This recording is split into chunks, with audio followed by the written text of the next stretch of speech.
This is what we commonly refer to as a first chamber budget.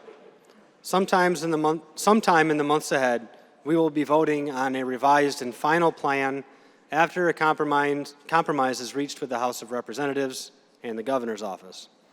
I certainly hope the upcoming version is better than the one we are voting on today.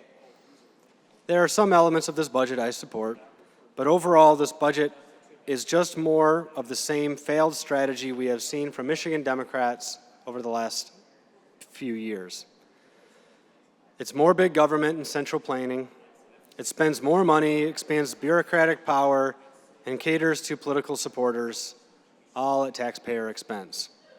Anyone who has followed population trends know Michigan is not getting any bigger. By any measures, our economy isn't getting any stronger, yet our state government grows all the time and has expanded its bureaucracy by thousands of positions in the last couple of years alone, paid for everyone else in the state. This general gov budget, which is just a slice of the overall state budget, proposes adding another 54 jobs itself in the next fiscal year. It proposes spending about 4.5% more money than this current fiscal year. It doesn't make our government any more efficient or responsive to taxpayers. It does not make Michigan a better place to live, work, and raise a family. We can do better, and hopefully when we are voting on the budget again in a few months or a few weeks, we will do better. Thank you, Madam President. This amendment eliminates newly proposed language that calls for the state to give preference to goods and services made in facilities that employ union members. This seems to be another attempt to steer the state's business toward unions for purely political purposes. The state should buy goods and services at the best price or best value whenever possible. These goods should be made in Michigan or the United States whenever possible, regardless of whether or not it comes from a union shop. Roughly 13.5% of Michigan's workforce was unionized in 2024. The other 87% of Michigan workers and businesses deserve a fair opportunity to do business with the state of Michigan. I ask for support for this amendment. Thank you, Madam President. The budget bill before us today appears to allow the Attorney General, the Governor's office, and state departments to redirect some funding without sufficient oversight from the legislature. The amount in question is up to $2.7 million from lawsuit settlement proceeds. The Attorney General is currently authorized to use this for expenses related to the declaration of emergency due to drinking water contamination. The budget bill before us today appears to allow that money to be spent on investigation or court costs by any state department. Worse, the bill removes the requirement for the legislature to be informed of how the money is spent. This is poor precedent. My amendment would remove this section and allow the legislature to retain a say on how the money is spent. I urge my colleagues to support. Thank you, Madam President. This amendment is an attempt to show some fiscal responsibility and respect for the taxpayers of Michigan in an overall budget that, for the most part, lacks it. This amendment would eliminate the 3% budget increase allotted for the executive and legislative branches. Instead, it would keep spending in the legislature and the executive branches at the level of the current year. Most Michigan taxpayers, families, and businesses can't just magically increase their spending by 3% every year. They have to actually budget. If they have to spend more in one area, they may have to cut back in another to make ends meet. Government shouldn't be any different. We should make some attempt within this state budget to lead by example. A good starting point is to ask the legislature and the executive branches to at least hold the spending level at the status quo and show that we can actually work within our budget. This amendment calls on the Department of State to inform the legislature about the steps it is taking to correct and improve online accessibility and availability of campaign finance reports. The state invested millions of dollars to supposedly upgrade this website, and apparently things are getting worse, not better. At some points within the last month or so, the site was not providing access to some reports or allowing for some simple online searches. This is completely unacceptable. Please approve this amendment aimed at bringing some accountability to this process and to fix the website. Thank you, Madam President. I'm a bit perplexed at how this happens. Every year, Democrats add to the number of state government employees. But every year, fewer and fewer people appear to be working in state offices in downtown Lansing and elsewhere in the state.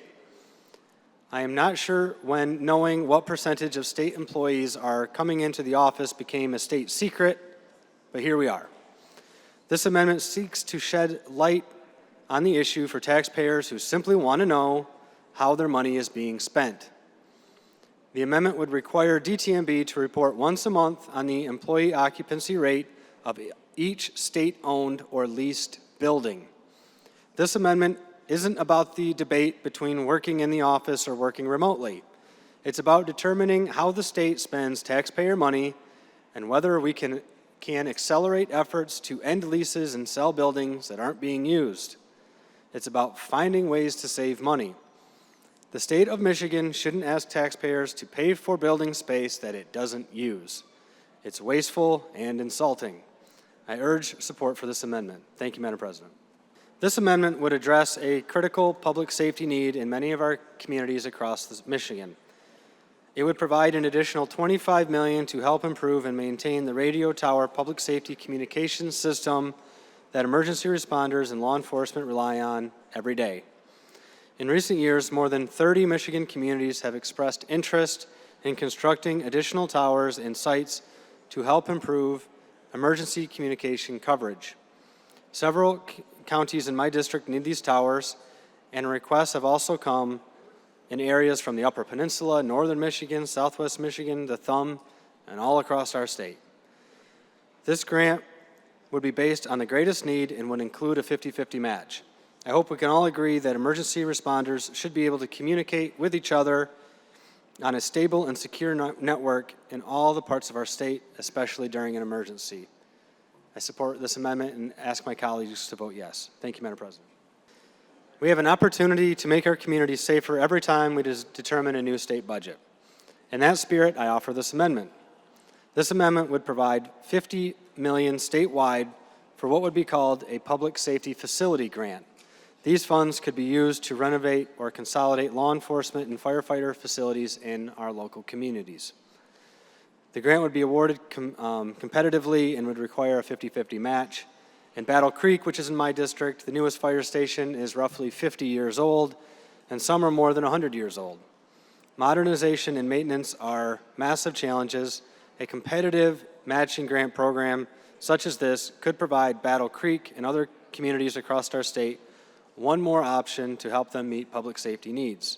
I realize and appreciate that there are other public safety initiatives in this budget, but a matching program specifically for renovating and consolidating facilities is desperately needed. It certainly would be a better investment of Michigan tax dollars than the status quo. I ask for your support. Thank you, Madam President.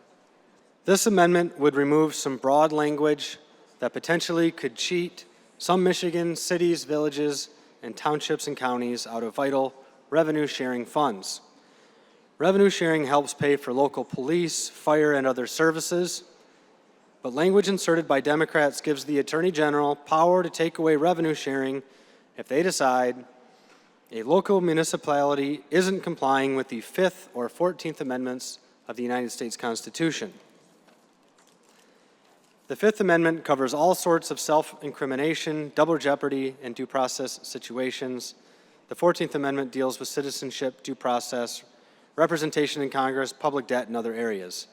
The degree of latitude here given to the AG is too broad. It should also be pointed out that appointing the Attorney General as prosecutor, judge, and jury in these cases with no procedures for due process likely violates the Constitution itself.